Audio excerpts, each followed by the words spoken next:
दोस्तों, मेरा नाम है सैफ और मैं आप सभी का स्वागत करता हूं हमारे channel the horror tonic Hindi में। आज की ये जो कहानी है वो सब्सक्राइबर ने सेंड की है, तो ये कहानी मैं उन्हीं के नज़रिए से ही सुनाऊंगा। वो कहते हैं ये कहानी मेरी मम्मी ने मुझे बताई थी, जो उनके साथ ही पेश आई थी। ये कहानी मेरी मम्मी के बचपन की है। वो जब एक तमिलनाडु के गाँव में रहा करती थी।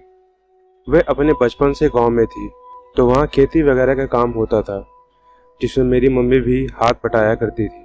वह सब लोग सुबह सुबह ही खेत चले जाया करते थे और ये डेली का रूटीन था। सब काम करने में लगे रहते थे। वापस भी वो लोग तभी आते थे जब उनको लंच करना होता था। खेत जो था वह काफ़ी बड़ा था, जिसके पास एक कुआं भी था। वह काफ़ी गहरा कुआं था। कुछ दूर तक तो वहाँ पे सीढ़ियाँ भी लगी थी। उसी कुएं के पास एक टंकी भी होती थी, जिसमें लोग अपना हाथ पैर और मुंह धुलने के बाद पानी वगैरह भी पी लिया करते थे। एक दिन मम्मी और उनके कुछ दोस्त पास के खेत में गए हुए थे, वहां काम करने के लिए।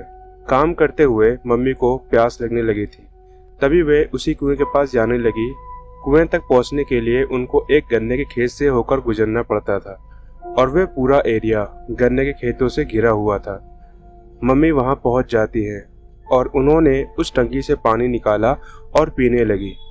पानी पीते हुए उन्हें एक आवाज़ आने लगी, जो कि एक छोटी बच्ची की थी। कोई है यहाँ? मैं अकेली हूँ, मेरी मदद करो। मेरी मम्मी को बार बार यही आवाज़ आ रही थी। तभी उन्हें पता चला कि ये आवाज़ कहीं और से नहीं बल्कि इसी कुएं से आ रही थी। तो उन्होंने कुएं में झांकने का सोचा। उन्होंने झांका तो पाया वहाँ एक छोटी बच्ची बैठी थी कोने में। वह कुएं की सीढ़ियों पे बैठी थी और कह रही थी, मेरी मदद करो। मम्मी वहाँ अकेली थी, इसलिए वह काफ़ी डर रही थी, क्योंकि वह भी एक बच्ची थी। अभी तक मम्मी को ये पता तक नहीं था कि वो कोई भूत या जिन है, क्योंकि वह खुद एक छोटी बच्ची थी। तभी मम्मी चिल्लाते हुए कहती हैं, कौन है? तभी वह बच्ची धीरे धीरे मुड़ने लगती है और मम्मी की तरफ देखती है। उसकी आंखें लाल थी। तभी कुएं के पास हवाएं चलने लगी। वह बच्ची कहने लगी, यहाँ आओ, मेरी मदद करो।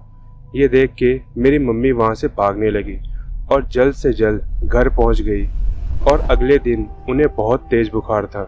जब गांव में ये बात फैली तो गांव के लोगों ने कुएं के पास एक लाश ढूंढी, जो कि एक छोटी बच्ची की थी, और वो कहीं और की नहीं बल्कि पास के गांव की थी, जो कुएं के पास पानी पीने आई थी और उसका पैर फिसला और वह कुएं में जा गिरी थी।